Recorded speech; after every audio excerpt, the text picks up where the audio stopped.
ಜನಾರ್ದನ ರೆಡ್ಡಿ ಜೊತೆ ಫೈಟ್ ನಡುವೆನೇ ಹೆಚ್ಚಾಯಿತು ಶ್ರೀರಾಮುಲು ಅವರ ಪವರ್. ಬಳ್ಳಾರಿಯಲ್ಲಿ ಶ್ರೀರಾಮುಲು ಪರ ಬಿಜೆಪಿ ಕಾರ್ಯಕರ್ತರು ಬ್ಯಾಟ್ ಬೀಸಿದ್ದಾರೆ. ರಾಮುಲು ಬಳ್ಳಾರಿ ಕ್ಷೇತ್ರವನ್ನ ಬಿಟ್ಟು ಹೋಗಬಾರದು ಅಂತ ಅವರ ಬೆಂಬಲಿಗರು ಈಗ ಪಟ್ಟು ಹಿಡಿದಿದ್ದಾರೆ. ಶೀಘ್ರದಲ್ಲಿಯೇ ಜಿಲ್ಲಾ ಪಂಚಾಯತ್ ಹಾಗೂ ತಾಲೂಕ್ ಪಂಚಾಯತ್ ಚುನಾವಣೆಗಳು ಬರ್ತಾ ಇದ್ದಾವೆ. ಶ್ರೀರಾಮುಲು ಅವರು ಕ್ಷೇತ್ರ ತೊರೆದ್ಬಿಟ್ರೆ ನಮಗೆ ನಾಯಕ ಯಾರು ಅನ್ನುವಂತ ಪ್ರಶ್ನೆ ಇಟ್ಟಿದ್ದಾರೆ. ಬಳ್ಳಾರಿ ಗ್ರಾಮೀಣ ಕ್ಷೇತ್ರವನ್ನ ನೀವು ತೊರೆಯಬಾರದು ಅಂತ ಬಿಜೆಪಿ ಕಾರ್ಯಕರ್ತರು ಮನವಿ ಮಾಡಿದ್ದಾರೆ. ಶ್ರೀರಾಮುಲು ಅವರ ಪವರ್ ಏನು ಅನ್ನೋದು ಈ ಒಂದು ಜಟಾಪಟಿಯ ಮಧ್ಯೆನೇ ಪ್ರದರ್ಶನ ಆಗ್ತಾ ಇದೆ. ಬಳ್ಳಾರಿ ಗ್ರಾಮೀಣ ಕ್ಷೇತ್ರಕ್ಕೆ ಶ್ರೀರಾಮುಲು ಅವರಂದ್ರೆ ಶಕ್ತಿ. ಈ ಶಕ್ತಿ ಇಲ್ಲಿಂದ ಬಿಟ್ಟು ಬೇರೆ ಯಾವ ಕಡೆನೂ ಹೋಗಬಾರ್ದು ಅಂತ. ಯಾಕೆಂದ್ರೆ ಶ್ರೀರಾಮುಲು ಅವರು ಕೂಡ್ಲಿಗಿ ಕ್ಷೇತ್ರದಲ್ಲಿ ಸ್ಪರ್ಧೆ ಮಾಡ್ತೀನಿ ಅಂತ ಹೇಳಿದ್ರಲ್ಲ, ಹೀಗಾಗಿ ಶ್ರೀರಾಮುಲು ಅವರು ಇಲ್ಲೇ ಇರಬೇಕು, ಕೂಡ್ಲಿಗಿಗೆ ಹೋಗಬಾರ್ದು. ಬಳ್ಳಾರಿಯ ಗ್ರಾಮೀಣ ಕ್ಷೇತ್ರಕ್ಕೆ ದೊಡ್ಡ ಶಕ್ತಿ ಅಂದ್ರೆ ನೀವೇ, ಹಾಗಾಗಿ ನೀವು ಈ ಕ್ಷೇತ್ರವನ್ನ ಬಿಟ್ಟು ಹೋಗಬೇಡಿ ಅಂತ ಬಿಜೆಪಿ ಕಾರ್ಯಕರ್ತರು ಪಟ್ಟು ಹಿಡಿದಿದ್ದಾರೆ. ಒಂದ್ ಕಡೆ ವಾಲ್ಮೀಕಿ ಸಮುದಾಯವೇ ಈಗ ಸಿಡಿದೆದ್ದಿದೆ, ಶ್ರೀರಾಮುಲು ಅವರ ಬೆನ್ನಿಗೆ ನಿಂತಿದ್ದಾರೆ. ಜನಾರ್ದನ ರೆಡ್ಡಿ ಅವರ ವಿರುದ್ಧ ಪ್ರತಿಭಟನೆ ಮಾಡಿ ಆಕ್ರೋಶ ಹೊರಹಾಕ್ತಿದ್ದಾರೆ. ಮತ್ತೊಂದು ಕಡೆ ಬಿಜೆಪಿ ಕಾರ್ಯಕರ್ತರು ಕೂಡ ಶ್ರೀರಾಮುಲು ಅವರ ಬೆನ್ನಿಗೆ ನಿಲ್ತಾ ಇದ್ದಾರೆ. ಶ್ರೀರಾಮುಲು ಸಾಬ್ ಸನ್ಮಾನ್ಯ ಶ್ರೀರಾಮುಲು ಸಾರ್ ಅವರು ನಾನು ಕೂಡ್ಲಿಗಿ ಕ್ಷೇತ್ರದಿಂದ ಸ್ಪರ್ಧೆ ಮಾಡ್ತೀನಿ ಅಂತ ಹೇಳಿದಕ್ಕೆ ನಾವೊಂದು ಪ್ರೆಸ್ ಮೀಟನ್ನು ಕರೆದಿದ್ವಿ, ಎಲ್ಲ ಕಾರ್ಯಕರ್ತರು ಸೇರಿ. ಏನಂತ ಹೇಳಿ, ನೀವು ಕೂಡ್ಲಿಗಿ ಕ್ಷೇತ್ರಕ್ಕೆ ನಿಮ್ಗೇನನ್ನ ರಾಜ್ಯಾಧ್ಯಕ್ಷರು ಏನನ್ನ ಅಲ್ಲಿ ಹೋಗಿ ನಿಂದ್ರೆ ಸ್ಪರ್ಧೆ ಮಾಡ್ರಿ ಅಂದಿದ್ರ, ಇಲ್ಲ ರಾಷ್ಟ್ರೀಯ ಅಧ್ಯಕ್ಷರು ಏನನ್ನ ಹೇಳಿದ್ರ ಸ್ಪರ್ಧೆ ಮಾಡೋಕ್ಕೆ ಕೂಡ್ಲಿಗಿ ಕ್ಷೇತ್ರದಿಂದ ನಿಂದ್ರಿ ಅಂತಂತೇಳಿ.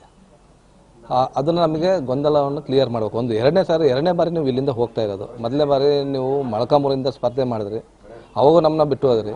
ಇವಾಗ ನಮ್ಮ ಕಾರ್ಯಕರ್ತನೆಲ್ಲ ಬಿಟ್ಟು ಹೋದ್ರೆ ಹೆಂಗೆ ನಮ್ಮ ಪರಿಸ್ಥಿತಿ ಮುಂದೆ ಹೆಂಗೆ? ಇಲ್ಲ, ನಮಗೆ ಯಾರನ್ನ ಹೊಸ ನಾಯಕರನ್ನ ಒಂದು ಘೋಷಣೆ ಮಾಡಿ ಇಲ್ಲಿಂದ ನಾಯಕರಪ್ಪ ನೆಕ್ಸ್ಟ್ ಇವರೇ ಚುನಾವಣೆ ಸ್ಪರ್ಧಿಸ್ತಾರೆ ಅಂತ ಹೇಳಿ ಹೋಗಿ ಆ ನಾಯಕರಿಂದ ನಾವು ಹೋಗ್ತೀವಿ. ನಮಗೆ ಯಾವುದೇ ರೀತಿ ಗೊಂದಲ ಇಲ್ಲ ಸರ್. ನಾವು ಎರಡು ಕಡೆನೂ ಹೋಗ್ತಿದ್ದೀವಿ, ಅಲ್ಲಿ ಹೋಗ್ತಾಯಿದ್ದೀವಿ, ಇಲ್ಲಿ ಹೋಗಿ ಬರ್ತಾಯಿದ್ದೀವಿ. ಯಾವುದೇ ಗೊಂದಲ ಇಲ್ಲ. ನಾವು ಗೊಂದಲ ಬಗೆಹರಿಸ್ಕೊಬೇಕಂತಲೇ ಇವಾಗ ಇಲ್ಲಿ ನಮಗೆ ಒಬ್ಬ ನಾಯಕರು ಬೇಕು ಅಂತೇಳಿ ನಾವು ಇದು ಮಾಡ್ತೀವಿ. ಶ್ರೀರಾಮುಲು ಸಾಬ್ ಸನ್ಮಾನ್ಯ ಶ್ರೀರಾಮುಲು ಸಾರ್ ಅವರು ನಾನು ಕೂಡ್ಲಿಗಿ ಕ್ಷೇತ್ರದಿಂದ ಸ್ಪರ್ಧೆ ಮಾಡ್ತೀನಿ ಅಂತ ಹೇಳಿದಕ್ಕೆ ನಾವೊಂದು ಪ್ರೆಸ್ ಮೀಟನ್ನು ಕರೆದಿದ್ವಿ. ಎಲ್ಲ ಕ್ಷೇತ್ರದಲ್ಲಿ ಸೋತಂತ ಮತ್ತು ಗೆದ್ದಂಥ ಆ ಕ್ಷೇತ್ರದ ಶಾಸಕರಲ್ಲಿ, ಸ್ವತಂತ್ರ ಶಾಸಕರಲ್ಲಿ ಕೆಲಸ ಮಾಡ್ತಾರೆ ಕಾರ್ಯಕರ್ತ ಇಟ್ಕೊಂಡು. ಈಗ ಶ್ರೀರಾಮುಲು ಸಹ ಇಷ್ಟು ದಿನ ನಮ್ಮ ಕ್ಷೇತ್ರದ ಜನರ ಮಧ್ಯೆ ಇದ್ದರು. ಅವರೇನೀಗ ಕೂಡ್ಲಿಗೆ ಹೋಗ್ತು ಅಂತ ಮೊನ್ನೆ ಮಾಧ್ಯಮದ ಮೂಲಕನೇ ಹೇಳಿದರೆ, ಆ ಒಂದು ವಿಚಾರವಾಗಿ ನೀವು ಬಳ್ಳಾರಿ ಗ್ರಾಮೀಣ ತೊರೆದು ಹೋಗಬೇಡಿ, ಮುಂದಿನ ಚುನಾವಣೆ ನಾವು ಗೆಲ್ಲೋಣ, 2028 ಗೆಲ್ಲಂತ ಎಲ್ಲ ಸೂಚನೆಗಳು ಬಳ್ಳಾರಿ ಗ್ರಾಮೀಣದಲ್ಲಿದೆ, ರಾಜ್ಯದಲ್ಲಿದೆ. ಆದ್ದರಿಂದ ಈ ಕ್ಷೇತ್ರನ ಬಿಟ್ಟು ಹೋಗಬೇಡಿ. ನೀವು ಹಾಗೇನಾದರೂ ಹೋಗ್ಬೇಕಂತ ಹೈಕಮಾಂಡ್ಲಿ ಆದೇಶ ಬಂದರೆ ನಮಗೆ ತಿಳಿಸಿ ಹೋಗಿ. ಹೈಕಮಾಂಡ್ಲಿ ಆದೇಶ ಬಂದಿದ್ದೆ ನಾನು ಕೂಡ್ಲಿಗೆ ಹೋಗ್ತಾ ಇದ್ದೀನಿ ನಿಲ್ಲಲಿಕ್ಕೆ ಅಂತೇಳಿ ಅವತ್ತು ತೀರ್ಮಾನ ತೊಗೊತಾರೆ. ಮತ್ತು ಈ ಕ್ಷೇತ್ರದ ಜನನೇ ನೀವು ಮೊಳಕಾಮೂರಿಗೆ ಹೋಗೋ ಕಾಲಕ್ಕೂ ಹೇಳ್ದಂಗೆ ಹೋದ್ರಿ. ಫಕೀರಪ್ಪ ಅವರು ಅಲ್ಪ ಮತದಲ್ಲೂ, ಅದೇ ಫಕೀರಪ್ಪ ಅವರು 6 ತಿಂಗಳ ಮುಂದೆ ನಾವು ಆಯ್ಕೆ ಮಾಡ್ಕೊಂಡಿದ್ರೆ ನಾವು ಗೆಲ್ತಿದ್ವಿ. ಇವತ್ತಿಗೂ ಆ ಕ್ಷೇತ್ರವನ್ನು ನಾವು ನಮ್ಮ ಹಿಡಿತದಲ್ಲಿ ಇಟ್ಕೊತಿದ್ವಿ. ಕೈಯಾರು ಬಿಟ್ಕೊಟ್ಟಿದ್ದು ಅವಾಗ.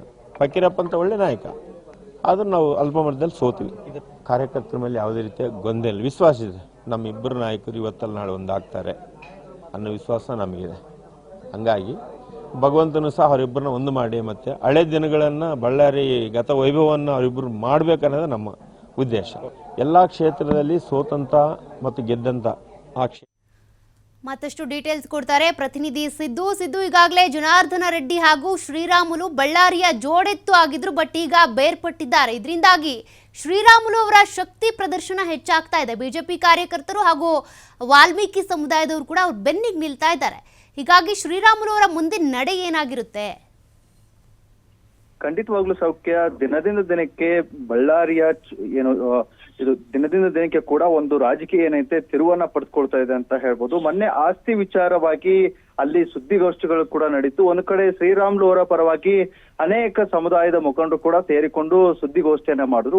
ಒಂದು ಕಡೆ ರೆಡ್ಡಿ ಅವರ ಸಮುದಾಯದವರು ಸೇರಿಕೊಂಡು ಒಂದು ಸುದ್ದಿಗೋಷ್ಠಿಯನ್ನ ಕೂಡ ಮಾಡಿದ್ರು. ನಿರಂತರವಾಗಿ ದಿನದಿಂದ ದಿನಕ್ಕೆ ಬಿಜೆಪಿಯಲ್ಲಿ ಕೂಡ ಒಂದು ಸುದ್ದಿಗೋಷ್ಠಿಗಳು ಕೂಡ ಆಗ್ತಾನೆ ಇದೆ. ಅದು ಒಂದು ಕಡೆ ರಾಮುಲು ಆಗಿರ್ಬೋದು, ಒಂದು ಕಡೆ ರೆಡ್ಡಿ ಆಗಿರ್ಬೋದು. ಇಬ್ಬರ ನಡುವೆ ಕೂಡ ಸಾಕಷ್ಟು ಸುದ್ದಿಗೋಷ್ಠಿ ನಡೀತಾನೆ ಇದೆ. ಅದೇ ರೀತಿಯಾಗಿ ಇವತ್ತು ರಾಮುಲು ಅವರು ಬಳ್ಳಾರಿ ಕ್ಷೇತ್ರ ಬಿಡದಂತೆ ಒತ್ತಾಯಿಸಿ ಇವತ್ತು ಕಾರ್ಯಕರ್ತರು ಮತ್ತು ಅದರ ಜೊತೆಗೆ ರೆಡ್ಡಿ ಬೆಂಗಳೂರು ಸೇರಿಕೊಂಡು ಇವತ್ತು ಸುದ್ದಿಗೋಷ್ಠಿಯನ್ನ ಕೂಡ ಮಾಡಿದ್ರು. ಇನ್ನೇನು ಕೆಲವೇ ತಿಂಗಳುಗಳು ಕಳೀತಾ ಹೋದ್ರೆ ಟಿಪಿ ಮತ್ತು ಜಡ್ಪಿ ಈ ಎರಡು ಇಲೆಕ್ಷನ್ ಕೂಡ ಹತ್ರ ಬರ್ತಾ ಇದೆ.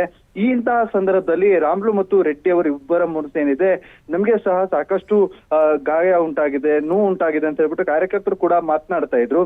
ಬಳ್ಳಾರಿಯ ಗ್ರಾಮೀಣ ಕ್ಷೇತ್ರವನ್ನ ಬಿಟ್ಟು ಹೋಗದಂತೆ ಮನವಿಯನ್ನ ಕೂಡ ಮಾಡ್ಕೊಳ್ತಾ ಇದ್ದಾರೆ. ಈಗಾಗಲೇ ನಾನು ಕೂಡ್ಲಿಗಿಗೆ ಹೋಗ್ತೀನಿ ಅಂತ ಹೇಳ್ಬಿಟ್ಟು ಮೊನ್ನೆ ಸುದ್ದಿಗೋಷ್ಠಿ ನಡೆದಂತಹ ಸಂದರ್ಭದಲ್ಲಿ ರಾಮುಲು ಅವರು ಕೂಡ ಮಾತನಾಡಿದ್ರು. ಅದು ಈಗ ಕಾರ್ಯಕರ್ತರಲ್ಲಿ ಸ್ವಲ್ಪ ನೋವು ಉಂಟು ಮಾಡಿದೆ. ಯಾಕಂದ್ರೆ ಈಗಾಗಲೇ ಗ್ರಾಮೀಣ ಭಾಗದಲ್ಲಿ ಸಾಕಷ್ಟು ಕಾರ್ಯಕರ್ತರು ರಾಮುಲು ಅವರನ್ನ ಮುಂದಿಟ್ಟುಕೊಂಡು ಸಾಕಷ್ಟು ಪ್ರಚಾರದಲ್ಲಿ ಕೂಡ ಭಾಗಿಯಾಗಿದ್ರು ಮತ್ತು ರಾಮುಲು ಅವರ ಬೆನ್ನ ಹಿಂದೆ ನಿಂತುಕೊಂಡು ಪ್ರಚಾರದಲ್ಲಿ ಇದ್ದಂತ ಕಾರ್ಯಕರ್ತರಿಗೆ ದಿಢೀರನೆ ಈಗ ರಾಮುಲು ಅವರು ಈ ಕೂಡ್ಲಿಗಿಗೆ ಹೋಗ್ತೀನಿ ಅಂದಿದ್ದಕ್ಕೆ ಸ್ವಲ್ಪ ನೋವು ಉಂಟು ಕೂಡ ಆಗಿದೆ. ಇನ್ನು ಚುನಾವಣೆಯ 3 ವರ್ಷ ಕೂಡ ಬಾಕಿ ಇದೆ. ಬಾಕಿ ಇದ್ದಂತಹ ಸಂದರ್ಭದಲ್ಲಿ ಬಿಟ್ಟು ಹೋಗುವಂತ ಸ್ಪರ್ಧೆ ಬಿಟ್ಟು ಹೋಗೋದಂತಂದು ಯಾಕೆ ಮಾಡ್ತಾ ಇದ್ರೆ? ಇನ್ನು 3 ವರ್ಷ ಬಾಕಿ ಇದೆ. 3 ವರ್ಷದಲ್ಲಿ ಏನಾದ್ರೂ ರಾಮುಲು ಅವರು ಬಿಟ್ಟು ಹೋಗೋದಾದ್ರೆ ಬಳ್ಳಾರಿಗೆ ಯಾರನ್ನ ಸ್ಪರ್ಧೆ ಮಾಡ್ಲಿಕ್ಕೆ ರೆಡಿ ಮಾಡ್ತಾರೆ, ಯಾವ ಕಾರಣಕ್ಕೆ ಯಾರನ್ನ ರೆಡಿ ಮಾಡ್ತಾರೆ ಅನ್ನುವಂಥದ್ದು ಕೂಡ ಸಾಕಷ್ಟು ಚರ್ಚೆಯನ್ನು ಕೂಡ ಆಯ್ತು. ಮತ್ತು ಅದೇ ರೀತಿಯಾಗಿ ಯಾವ ಕಾರಣಕ್ಕೆ ರಾಮುಲು ಅವರು ಬಿಟ್ಟು ಹೋಗ್ತಾ ಇದ್ದಾರೆ, ಅವರನ್ನ ಯಾವುದೇ ಕಾರಣಕ್ಕೂ ನಾವು ಬಿಟ್ಟು ಕೊಡಲ್ಲ ಅಂತ ಹೇಳ್ಬಿಟ್ಟು ಬಳ್ಳಾರಿ ಗ್ರಾಮೀಣ ಕ್ಷೇತ್ರದ ಬಿಜೆಪಿ ಮುಖಂಡರು ಕೂಡ ಇವತ್ತು ಸುದ್ದಿಗೋಷ್ಠಿಯಲ್ಲಿ ಮಾತನಾಡಿರುವಂತದ್ದು. ಬಳ್ಳಾರಿ ಗ್ರಾಮೀಣ ಕ್ಷೇತ್ರದಲ್ಲಿ ನಮಗೆ ನಾಯಕರು ಇಲ್ಲದಂತಾಗುತ್ತದೆ. ಯಾಕಂದ್ರೆ ರಾಮುಲು ಅವರು ಒಬ್ರು ಒಂದೇ ಜಾತಿಗೆ ಸಂಬಂಧಪಟ್ಟಂತ ನಾಯಕರಾಗಿಲ್ಲ ಮತ್ತು ಅನೇಕ ಎಲ್ಲಾ ಸಮುದಾಯಗಳನ್ನ ಒಗ್ಗೂಡಿಸಿಕೊಂಡು ಹೋಗ್ತಾ ಇರುವಂತ ನಾಯಕರು. ಇಂತಹ ನಾಯಕರನ್ನ ನಾವು ಬಿಟ್ಟುಕೊಡ್ಲಿಕ್ಕೆ ಯಾವತ್ತೂ ಸಾಧ್ಯನೇ ಇಲ್ಲ. ಯಾಕಂದ್ರೆ ಒಬ್ರು ಎಸ್ ಟಿ ಸಮುದಾಯಕ್ಕೆ ಸೀಮಿತರಾಗಿದ್ರೆ ನಾವು ನಾಯಕರತ್ತ ಒಪ್ಕೊಳ್ತಾ ಇರ್ಲಿಲ್ಲ. ಇಲ್ಲಿ ಅಹಿಂದವಾಗಿ ಎಲ್ಲಾ ನಾಯಕರನ್ನ ಕರೆದೋಡಿಸಿ ಬಿಜೆಪಿ ಪಕ್ಷವನ್ನ ಸಾಕಷ್ಟು ಭದ್ರಕೋಟೆಯನ್ನು ಮಾಡ್ಲಿಕ್ಕೆ ರಾಮುಲು ಅವರು ಇಲ್ಲಿ ಕೈ ಜೋಡಿಸಿದ್ರು. ಹೀಗಾಗಿ ನಾವು ಯಾವುದೇ ಕಾರಣಕ್ಕೂ ರಾಮುಲು ಅವ್ರನ್ನ ಬಿಟ್ಕೊಡಲ್ಲ ಅನ್ನುವಂತ ಮಾತನ್ನ ಕೂಡ ಹೇಳಿದ್ರು. ಮತ್ತು ನಾನು ಓಡೋಕುದ್ರೆ ಯಾವ್ದಾದ್ರು ಮೈದಾನದಲ್ಲಿ ಓಡ್ತೀನಿ ಅಂತ ಹೇಳ್ಬಿಟ್ಟು ರಾಮುಲು ಅವ್ರು ಏನ್ ಹೇಳೋ ಕೂಡ್ಲಿಗೆ ಹೋಗ್ಲಿಕ್ಕೆ ಮಾತನಾಡಿದ್ರು. ಆದ್ರೆ ಕೂಡಲ್ಗಿ ಹೋಗೋದ್ರಿಂದಾಗಿ ಇಲ್ಲಿ ಕಾರ್ಯಕರ್ತರಲ್ಲಿ ಸ್ವಲ್ಪ ಗೊಂದಲ ಉಂಟಾಗತ್ತೆ ಅಂತ ಹೇಳ್ಬಿಟ್ಟು ಇವತ್ತು ಸುದ್ದಿಗೋಷ್ಠಿಯನ್ನ ಮಾಡಿರುವಂತದ್ದು. ಸೌಖ್ಯ. ಓಕೆ, ಥ್ಯಾಂಕ್ ಯು ಸಿದ್ದು ಡೀಟೇಲ್ಸ್ಗೆ. ಶ್ರೀರಾಮುಲು ಅವರು ಹೇಳಿದ್ರು ಗೋಡಾ ಹೈ ಮೈದಾನ್ ಹೈ, ನಾನು ಓಡೋದಕ್ಕೆ ರೆಡಿ ಅಂತ. ಹಾಗಾಗಿ ಈಗ ಅವರ ಬೆಂಬಲಿಗರು ನೀವು ಕೂಡ್ಲಿಗಿಗೆ ಹೋಗೋದು ಬೇಡ, ಬಳ್ಳಾರಿಯ ಗ್ರಾಮೀಣದಲ್ಲೇ ಇರಿ ಅಂತ ಒತ್ತಾಯಿಸ್ತಿದ್ದಾರೆ. ನೋಡೋಣ ಶ್ರೀರಾಮುಲು ಅವರ ಮುಂದಿನ ನಡೆ ಏನು ಅಂತ.